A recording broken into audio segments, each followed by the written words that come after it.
৩১ minute পর ফাঁসির মঞ্চে আমি মৃত্যুকে আলিঙ্গন করব।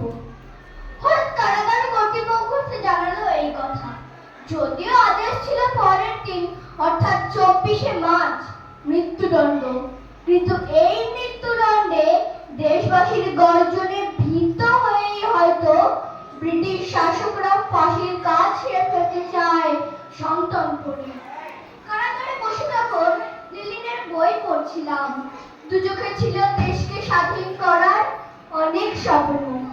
আমি বিচলিত না হয়ে বই পড়াটা ১ মিনিট সম্পন্ন করে বেরিয়ে পড়লাম। এক পরম শান্তি, যিনি ভারতীয় ও ব্রিটিশ বন্দীদের সমান অধিকারের দাবিতে ৬৪ দিন টানা অনশন চালিয়ে সমর্থন আদায় করেছে। যদিও প্রবীণ স্বাধীনতা সংগ্রামী লালা লাজপত রায়ের হত্যার প্রতিশোধ নিয়েছি, ভারতীয় যুব সমাজকে স্বাধীনতা সংগ্রামে উদ্বুদ্ধ করতে পেরেছি,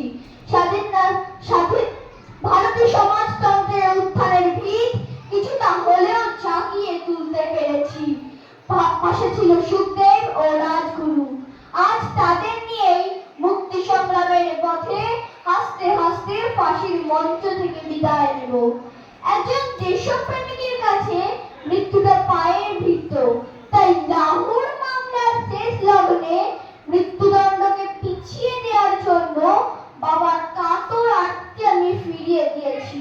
বিদায় নেওয়ার আগে দেশবাসীর উদ্দেশ্যে বলতে চাই, ওরা আমাকে মেরে ফেলতে পারবে, কিন্তু আমার ভাবনাকে মারতে পারবে না।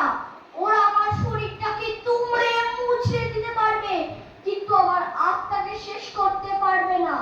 ছাইয়ের প্রতিটি ক্ষুদ্র অণু আমার উত্তাপের সঙ্গে চলমান।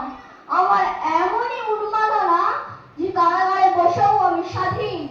ইনকলাব জিন্দাবাদ, ইনকলাব জিন্দাবাদ, ইনকলাব জিন্দাবাদ। ऐ भगत सिंह तू जिंदा है हर एक लहू के गले में। ऐ भगत सिंह तू जिंदा है हर एक लहू